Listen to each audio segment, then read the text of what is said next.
Welcome to wishful ಅಡುಗೆ ಮನೆ. ಇವತ್ತು ಚಿರೋಟಿ ರವೆಯಿಂದ ಸೂಪರ್ ರೆಸಿಪಿ ಅನ್ಸುತ್ತೆ ಪ್ರತಿಭಾ. ಹೌದು, ಬಟ್ ಇದು ಚಿರೋಟಿ ರವೆ ಅಲ್ಲ ಆಶಾ, ಓಕೆ, ದಪ್ಪ ರವೆ. ಸೊ ನೋಡಿ, ನಾವು ಉಪ್ಪಿಟ್ಟಕ್ಕೆ ಯಾವ್ದು ಬಾಂಬೆ ರವೆನ ತಗೋತೀವಿ ಅದೇ ರವೆನ ತಗೋಬೇಕು. ಇದು ಉತ್ತರ ಕರ್ನಾಟಕದ ಸ್ಪೆಷಲ್ ರೆಸಿಪಿ. ಈ ರೆಸಿಪಿ ಹೇಗಂದ್ರೆ 2 ವರ್ಷದ ಮಗು ಹಿಡ್ಕೊಂಡು 100 ವರ್ಷದ ತನಕನೂ ತಿನ್ಕೋಬಹುದು. ಬಾಯಲ್ಲಿಟ್ರೆ ಕರಗುತ್ತೆ, ಅಷ್ಟು ಒಳ್ಳೆ ರೆಸಿಪಿ. 1 ತಿಂಗಳು ಕೆಡಲ್ಲ. ಸೊ ಇದನ್ನ ನಾನು ವಿತ್ ಮೆಜರ್ಮೆಂಟ್ ತೋರಿಸ್ತಾ ಇದ್ದೀನಿ. ಇವತ್ತು ಇಲ್ಲಿ ನಾನು 2 ಗ್ಲಾಸ್ ಅಷ್ಟು ತಗೊಂಡಿದ್ದೀನಿ. 2 ಗ್ಲಾಸ್ ಅಂದ್ರೆ ಇದು ಅರ್ಧ kg ಆಗುತ್ತೆ. ಓಕೆ, ಇದು. ಸೊ ಇವಾಗ ಇದು ಫ್ಲೇಮನ್ನು ನಾವು ಆನ್ ಮಾಡ್ಕೋಬೇಕು. ಫ್ಲೇಮನ್ನು ಆನ್ ಮಾಡಿಕೊಂಡು ಇವಾಗ ಇದ್ರ ಒಳಗಡೆ ತುಪ್ಪ ಹಾಕೋಬೇಕು. ಉರಿನ ಮೀಡಿಯಂ ಫ್ಲೇಮಲ್ಲಿ ಇಟ್ಕೋಬೇಕು. ತುಪ್ಪ ಇದಕ್ಕೆ ಒಂದು ಸ್ವಲ್ಪ ಜಾಸ್ತಿ ಬೇಕಾಗುತ್ತೆ. ಸೊ ಅರ್ಧ kgಗೆ 1/4 ಕಪ್ ಅಷ್ಟು ನಾವು ತುಪ್ಪನ ಹಾಕೋಬೇಕು. ಸೊ ಇದೆಲ್ಲ ತುಪ್ಪದಲ್ಲೇನೆ ಹುರಿಬೇಕು. ಇನ್ನು ಜಾಸ್ತಿ ಇಂಗ್ರೀಡಿಯೆಂಟ್ಸು ಬೇಕಾಗಿಲ್ಲ. ಆ್ಯಕ್ಚುಲಿ ಇವತ್ತಿನ ಈ ರೆಸಿಪಿ ನಮ್ಮ ಅತ್ತೆ ಮಾಡ್ತಾ ಇದ್ದಾರೆ. ಸೊ ನಾ ಅವರಿಗೆ ರವೆ ಎಲ್ಲ ಹುರ್ಕೊಡ್ತೀನಿ. ಆಮೇಲೆ ಮುಂದೆ ಹೆಂಗೆ ಮಾಡೋದು ಅಂತ ಅವ್ರು ಹೇಳ್ತಾರೆ. ತುಂಬ ಹಳೆ ಕಾಲದ ರೆಸಿಪಿ. ಅವರೆಲ್ಲ ಸುಮಾರು ಮಾಡ್ತಾ ಇದ್ರಂತೆ ಆ ಟೈಮಲ್ಲಿ. ಅವಾಗೆಲ್ಲ ಸ್ವೀಟ್ಗಳು ತುಂಬ ಮಾಡ್ತಿದ್ರಲ್ಲ. ಹೌದು. ಸೊ ಇದನ್ನ ನಾವು ಲೋ ಫ್ಲೇಮಲ್ಲಿ ಸ್ವಲ್ಪ ರವೆದ ಹಸಿ ವಾಸನೆ ಹೋಗೋ ತನಕ ಹುರ್ಕೊಂಡು ಬರೋಣ. ಸೊ ನೋಡಿ, ರವೆನ ಈ ಥರ ಹುರಿದಿರೋದು. ಜಾಸ್ತಿ ಕೆಂಪು ಹುರಿದಿಲ್ಲ, ಜಾಸ್ತಿ ಬಿಳಿನೂ ಇಲ್ಲ. ಹಸಿ ವಾಸನೆ ಹೋಗಿದೆ. ಲೈಟಾಗಿ ಕೆಂಪಾಗೋ ಥರ ಹುರಿದಿದೆ ರವೆ. ಕರೆಕ್ಟ್ ಐತಲ್ರಿ ಇದು? ಬರೋಬ್ಬರಿ ಐತಲ್ಲ.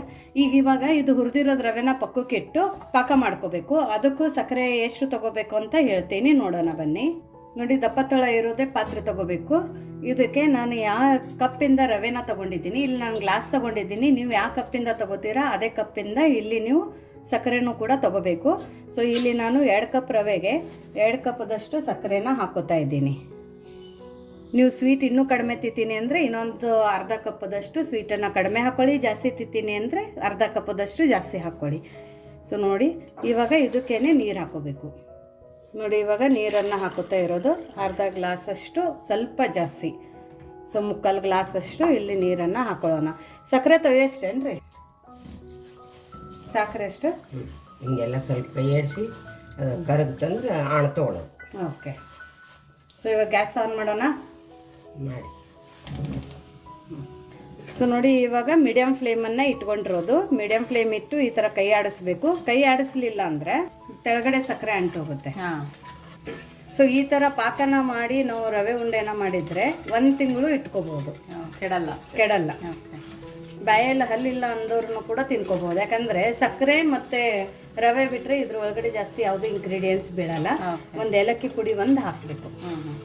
ಸೊ ಅದನ್ನು ಬಿಟ್ಟರೆ ಏನೂ ಬೇಕಾಗಿಲ್ಲ. ಬಟ್ ಈ ಥರ ರವೆ ಉಂಡೆ ಮಾಡೋಕ್ಕೆ ಪಾಕನೇ ಮೇನು. ಪಾಕನೇ. ಯಾಕಂದರೆ ಒಂದು ಸ್ವಲ್ಪ ಸರಿಯಾಗಿ ತಗೋಬೇಕು. ಪಾಕ ಸರಿಯಾಗಿ ತಗೋಬೇಕಾ? ಹೌದು. ಸೊ ಅಥೆಂಟಿಕ್ ರೆಸಿಪಿಗಳು ತಿನ್ನೋಕ್ಕೂ ಅಷ್ಟೇ ರುಚಿ ಇರುತ್ತೆ, ಮಾಡೋದು ಕೂಡ ತುಂಬ ಸುಲಭ. ಹೌದು, ಅದು ಎಷ್ಟು ತಿಂದರೂ ಬೇಜಾರಾಗಲ್ಲ. ಮತ್ತು ಯಾವುದೇ ಥರ ಪ್ರಿಸರ್ವೇಟಿವ್ ಇರಲ್ಲ. ನೋಡಿ, ಇವಾಗ ಗೆಜ್ಜೆ ಪಾಕ ಬಂದಿದೆ. ಇದಾದ್ಮೇಲೆ ಎಷ್ಟೊತ್ತು ಮಾಡ್ಬೇಕು ಪ್ರತಿಭಾ? ಇದು 1 ಎಳೆ ಪಾಕ ಬರುತ್ತೆ ಮಾಡ್ಬೇಕು. ಓಕೆ. ಅದ್ರಕ್ಕಿಂತ ಜಾಸ್ತಿನೂ ಬರಬಾರ್ದು, ಅದ್ರಕ್ಕಿಂತ ಕಡಿಮೆನೂ ಬರಬಾರ್ದು. ಸೊ 1 ಎಳೆ ಪಾಕನೂ ನಾನು ನಿಮಗೆ ತೋರಿಸ್ತೀನಿ ಯಾವ ಥರ ಇರುತ್ತೆ ಅಂತ. ಅಷ್ಟು ಬಂದರೆ ಸಾಕು. ಅಕಸ್ಮಾತ್ ನೀರು ಜಾಸ್ತಿ ಆಗಿದ್ರು ತಲೆ ಕೆಡಿಸ್ಕೋಬೇಡಿ. ಸ್ವಲ್ಪ ಟೈಮ್ ಜಾಸ್ತಿ ತಗೊಳುತ್ತೆ ಪಾಕ ಬರೋಕ್ಕೆ. ಹೌದು, ಬಟ್ ಅಕ್ಯುರೇಟ್ ಆಗಿ ಹಾಕಿದ್ರೆ ಕರೆಕ್ಟ್ ಆಗಿ ಬರುತ್ತೆ. ಇವಾಗ ಪಾಕ ಬಂದಿದೆ ಅಂತ ಅನಿಸುತ್ತೆ. ಸ್ವಲ್ಪ ಈ ಥರ ನೋಡಿಬಿಟ್ಟು ನೋಡಿ, ಬಂದಿದೆ ನೋಡಿ, 1 ಎಳೆ ಪಾಕ ಬಂದಿದೆ. ಹಿಂಗೆ ಒಂಥರ ಸ್ಟ್ರಿಂಗ್ ಥರ ಬರುತ್ತೆ ನೋಡಿ, ಒಂದು ಲೈನ್ ಥರ. ಸೊ ಇವಾಗ 1 ಎಳೆ ಪಾಕ ಬಂದಿದೆ. ಇವಾಗ ನಾವು ಫ್ಲೇಮನ್ನು ಆಫ್ ಮಾಡ್ಕೊಳ್ಳೋಣ. ಓಕೆ. ಸೊ ನೋಡಿ, ಇವಾಗ ಪಾಕ ಬಂದಿದೆ. ಫ್ಲೇಮನ್ನು ಆಫ್ ಮಾಡ್ಕೊಂಡಿರೋದು ನಾವು ಮಾಡ್ಕೊಂಡಿರೋಂಥ ರವೆನ ಇದ್ರ ಒಳಗಡೆ ಹಾಕೊಳ್ಳೋದು. ಸೊ ಯಾವುದು ಇವಾಗ ಮೆಜರ್ ಮಾಡೋ ನೀಡಿಲ್ಲ, ಯಾಕಂದರೆ ಆಲ್ರೆಡಿ ನಾವೆಲ್ಲ ಮೆಜರ್ಮೆಂಟ್ ತಕ್ಕಂಗೆ ಮಾಡಿದ್ದೀವಿ. ಹೌದು. ಸೊ ಇದೇನು ಗಂಟಾಗಲ್ಲ, ಏನಿಲ್ಲ. ಬಟ್ ನೀಟಾಗಿ ಒಂದ್ಸರ್ತಿ ನಾವು ಈ ಥರ ಕೈ ಆಡಿಸ್ಬೇಕು. ಓಕೆ. ಇವಾಗ ಇದಕ್ಕೆ ಒಂದು ಸ್ವಲ್ಪ ಏಲಕ್ಕಿ ಪುಡಿ ಹಾಕೋಬೇಕು. 2 ಚಮಚ ತುಪ್ಪ, ಏಲಕ್ಕಿ ಪುಡಿ. 2 ಚಮಚ ತುಪ್ಪ ಹಾಕ್ಬೇಕೇನ್ರಿ? ಮತ್ತೆ ಹೀಗೆ ಹಾಕೋದ್ರಿ? ಸೊ ನೋಡಿ, ಇವಾಗ ಇದು ಮಿಕ್ಸ್ ಆಗಿದೆ. ಇದಕ್ಕೆ ಸ್ವಲ್ಪ ಏಲಕ್ಕಿ ಪುಡಿನ ಹಾಕೊಳ್ಳೋಣ. 1-2 ಸ್ಪೂನಷ್ಟು ತುಪ್ಪನ ಹಾಕೊಳ್ಳೋಣ. ಹಾಕೊಂಡ್ಬಿಟ್ಟು ಇದನ್ನು ಮಿಕ್ಸ್ ಮಾಡ್ಕೊಳ್ಳೋಣ. ಸೊ ನೋಡಿ, ಇದನ್ನು ಈ ಥರ ನೀಟಾಗಿ ಮಿಕ್ಸ್ ಮಾಡ್ಕೋಬೇಕು. ನೀರಿಂದ 1 ಹನಿನೂ ಬೀಳಬಾರ್ದು ಆಶಾ ಇದಕ್ಕೆ. ಅದು ಒಂದು ಕೇರ್ಫುಲ್ಲಾಗಿ ಮಾಡ್ಕೋಬೇಕು ನಾವು. ತುಂಬ ದಿನ ಇಡ್ತೀವಲ್ಲ. ಹೌದು. ಓಕೆ. ಇದೆಲ್ಲ ಮಿಕ್ಸ್ ಆಗೈತಲ್ಲ, ಹಾ. ಇವಾಗ ಇದನ್ನೇ ಇದು ಪಾಕ ಇದೆಲ್ಲ ಎಳ್ಕೊಂಡ್ ಬಿಡುತ್ತೆ ಇವಾಗ ಸಕ್ಕರೆ ರವೆನ. ಸೊ ಅಲ್ಲಿ ತನಕ ಒಂದು 5 ರಿಂದ 10 ನಿಮಿಷ ಇದೇ ತರ ಬಿಟ್ಬಿಡೋಣ. ನೋಡಿ ಇವಾಗ ನಾವು ಬಿಟ್ಟಿದ್ವಲ್ಲ ನೋಡಿ ಇಷ್ಟು ಗಟ್ಟಿಯಾಗಿದೆ ಅದು ಅಲ್ವಾ ಪ್ರತಿಭಾ? ಹೌದು, ಇದು ಇನ್ನೊಂದು ಸ್ವಲ್ಪ ಗಟ್ಟಿ ಆಗ್ಬೇಕು, ತುಂಬಾ ಬಿಸಿ ಇದೆ, ಕಟ್ಟೋಕ್ಕಾಗಲ್ಲ. ಅವಾಗಲೇ ಎಷ್ಟು ತೆಳು ಇತ್ತು ಪ್ರತಿಭಾ? ಹೌದು. ಸೊ ನೋಡಿ ಇದು ಇನ್ನೊಂದು 2-3 ನಿಮಿಷ ಬಿಡಬೇಕು ಅಷ್ಟೇ. ಓಕೆ. ನೋಡಿ ಇವಾಗ ಇದೆಲ್ಲ ಪಾಕ ಎಳ್ಕೊಂಡಿದ್ದೆಲ್ಲ ಗಟ್ಟಿ ಕೂಡ ಆಗಿದೆ. ಸೊ ಇವಾಗ ಇದು ಇನ್ನೊಂದು ಸರ್ತಿ ಚೆನ್ನಾಗಿ ಮಿಕ್ಸ್ ಮಾಡ್ಕೊಂಡ್ಬಿಟ್ಟು, ಇದು ಇನ್ನ ಬಿಸಿ ಇದೆ, ಇಷ್ಟು ಬೇಗ ಆರಲ್ಲ, ಬಿಸಿ ಇದೆ. ಸ್ವಲ್ಪ ಈ ಬಿಸಿಯಲ್ಲಿನೇ ಕೈ ಸುಡುತ್ತೆ ಆಶಾ, ಯಾಕಂದ್ರೆ ಸಕ್ಕರೆ ಪಾಕ ಅಲ್ಲ, ಬೇಗ ಇದು ಆಗಲ್ಲ. ಸೊ ಇದನ್ನ ಕೈಯಲ್ಲಿ ಈ ತರ ತಿಕ್ಕಿ ತಿಕ್ಕಿ ಕಟ್ಟಬೇಕು, ಬಿಸಿ ಇರುತ್ತೆ. ಈ ಥರ ಉಂಡೆಗಳನ್ನ ಕಟ್ಕೋಬೇಕು. ನಿಮ್ಗೆ ಯಾವ ಸೈಜ್ ಬೇಕೋ ಆ ಸೈಜಲ್ಲಿ ಕಟ್ಕೋಬಹುದು. ಮಕ್ಕಳಿಗಂದ್ರೆ ನೀವು ಇಷ್ಟಿಷ್ಟು ಕಟ್ಕೋಬಹುದು, ಒಂದೊಂದೇ ಆಟ ಆಡ್ಕೊಂಡು ತಿಂತಾರೆ. ದೇವರಿಗೆ ನೈವೇದ್ಯಕ್ಕೂ ಆಗತ್ತಲ್ಲ ಪ್ರತಿಭಾ? ಹೌದು. ಇವಾಗ ಇದು ಚಿಕ್ಕದ್ ಕಟ್ಟಿರೋದು ದೇವರಿಗೆ ನೈವೇದ್ಯಕ್ಕೆ. ಸೊ ಆ ಥರ ಏನೋ ಮಾಡಿದ್ವಲ್ಲ ಆಶಾ, ಅದು ತುಂಬ ಬಿಸಿ ಇದೆ. ಸೊ ತಿಕ್ಕಬೇಕಾದ್ರೆ ಕೈಗೆ ಸುಡುತ್ತೆ. ನೀವು ಅದ್ರ ಬದಲಾಗಿ ಇದನ್ನ ಒಳಗಡೆಯಿಂದ ಸ್ಪೂನ್ ತಗೊಳ್ಳೋಣ, ಈ ಥರ ಬಟ್ಲು ತಗೊಂಡು ಈ ಥರನೂ ಮಾಡ್ಕೋಬಹುದು. ಓಕೆ. ಸೊ ಬಿಸಿ ಆಗಲ್ಲ, ಬೇಗ ಬೇಗ ಕಟ್ಕೋಬಹುದು. ಇದು ಯಾಕಂದ್ರೆ ಈ ಥರ ಗಂಟು ಇರ್ದಿರುತ್ತಲ್ಲ, ಅದೆಲ್ಲ ಒಡೆಯುತ್ತೆ, ಆಮೇಲೆ ಸಾಫ್ಟ್ ಆಗುತ್ತೆ ರವೆ. ಓಕೆ.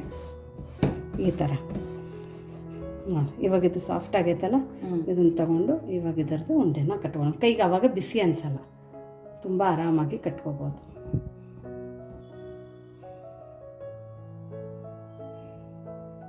ನೋಡಿ ಚೆನ್ನಾಗಿ ಬಂತಲ್ಲ? ಹೌದು, ಸೂಪರ್ ಬಂತು. ನಾವೆಲ್ಲದನ್ನು ಅದೇ ಥರ ಮಾಡ್ಕೋಬೇಕಲ್ಲ? ಹೌದು, ಎಲ್ಲದನ್ನು ಇದೇ ಥರ ಮಾಡ್ಕೊಂಡು ಬರೋಣ. ನೋಡಿ ಎಲ್ಲ ಉಂಡೆ ಕಟ್ ಆಗಿದೆ. ಇವಾಗ ನಿಮಗೆ ಓಪನ್ ಮಾಡಿ ತೋರಿಸ್ತೀನಿ. ಅಷ್ಟೇ ಸಾಫ್ಟಾಗಿ, ಅಷ್ಟೇ ಚೆನ್ನಾಗಿ ನೋಡಿ. ವಾವ್, ಒಳಗಡೆ ಎಷ್ಟು ಚೆನ್ನಾಗಿದೆ ನೋಡು ಪ್ರತಿಭಾ. ಹೌದು, ಆಮೇಲೆ ಒಂದಕ್ಕೊಂದು ಅಂಟಿಲ್ಲ ಆಶಾ. ನೋಡು, ಇವಾಗ ಕಟ್ ಮಾಡಿ ತೋರಿಸ್ತೀನಿ. ಈ ಥರ ಮಾಡಿದಾಗ ಒಂದಕ್ಕೊಂದು ಅಂಟಿಲ್ಲ. ನೋಡು ಎಷ್ಟು ಉದುರುದ್ರಾಗಿ ಎಷ್ಟು ಚೆನ್ನಾಗಿ ಬಂದಿದೆ. ಹೌದು ನೋಡಿ, ಇದು ನೋಡು ಒಳಗಡೆ ಎಷ್ಟು ಚೆನ್ನಾಗಿದೆ, ಪಾಕ ಎಲ್ಲ ಕಾಣ್ತಾ ಇದೆ. ಸೊ ಈ ಥರ ಇದ್ದರೆ ತುಂಬ ಸ್ವೀಟಾಗಿ ತುಂಬ ಚೆನ್ನಾಗಿ ಬರುತ್ತೆ. ಸೊ ದೇವರಿಗಂತೂ ಹಿಡಿದಿದ್ದೀವಿ, ನೀನು ತಿಂದ್ಬಿಟ್ಟು ನೋಡು ಆಶಾ ಹೇಗಿದೆ ಅಂತ. ಸ್ವೀಟು ತುಂಬ ಚೆನ್ನಾಗಿದೆ ಪ್ರತಿಭಾ. ತುಂಬ ಅಂದರೆ ತುಂಬ ಚೆನ್ನಾಗಿದೆ, ತುಂಬ ಸಖತ್ತಾಗಿದೆ. ಆ ಏಲಕ್ಕಿ ಫ್ಲೇವರು, ಆ ಸ್ವೀಟ್ನೆಸ್ಸು ತುಂಬ ಪರ್ಫೆಕ್ಟಾಗಿದೆ. ಸೊ ಇದು ಬರೀ ಮನೆಗೆ ತಿನ್ನೋಕ್ಕಷ್ಟೇ ಅಲ್ಲ ಆಶಾ, ಇದನ್ನು ನಾವು ಎಲ್ಲಾದರೆ ಪ್ರಯಾಣಕ್ಕೆ ಹೋಗ್ಬೇಕಂದ್ರೆ ಈ ಥರ ಬಾಕ್ಸಿಗೆಲ್ಲ ಹಾಕೊಂಡ್ಬಿಟ್ಟು ತಗೊಂಡು ಹೋಗ್ಬೋದು. ಜರ್ನಿಯಲ್ಲಿ ತಿನ್ನೋಕೆ ತುಂಬ ಈಸಿ. ಆಮೇಲೆ ಮನೆಯಲ್ಲಿ ಚಿಕ್ಕ ಮಕ್ಕಳಿದ್ದಾವೆ ಅಂದರೆ, ಅಥವಾ ಸ್ವೀಟ್ ಪ್ರಿಯ ಯಾರಾದರೆ ಇದ್ದಾರೆ ಅಂದರೆ ಅವ್ರಿಗೂ ಕೂಡ ನಾವು ಈ ಥರ ಬಾಕ್ಸಿಗೆ ಹಾಕಿ ಇಟ್ಬಿಡೋದು, ಅಥವಾ ಬಾಕ್ಸಿಗೆ ಹಾಕಿ ಕೊಟ್ಬಿಟ್ರೆ ಎಲ್ಲರೂ ತುಂಬ ಇಷ್ಟಪಟ್ಟು ತಿಂತಾರೆ. ಅಂಗಡಿಯಲ್ಲಿ ನಿಮಗೆ ಈ ಥರ ಪ್ಯೂರ್ ತುಪ್ಪದಿಂದ ಮಾಡಿರೋಂಥ ಸ್ವೀಟು ಸಿಗಲ್ಲ. ಸೊ ಮನೆಯಲ್ಲಿ ಹೆಲ್ದಿಯಾಗಿ ಮಾಡಿ ಹೆಲ್ದಿಯಾಗಿ ತಿನ್ನಿ. ಈ ಥರ ಕ್ಯಾಪನ್ನು ಹಾಕಿಬಿಟ್ಟು ಈ ಥರ ನೀವು ತೊಗೊಂಡೋಗ್ಬೋದು.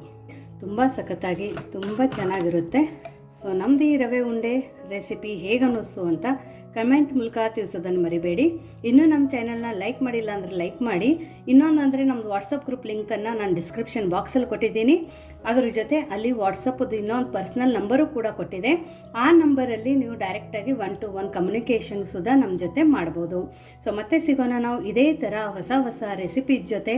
ವಿಶ್ ಫುಲ್ ಅಡುಗೆ ಮನೆಯಲ್ಲಿ. Thank you.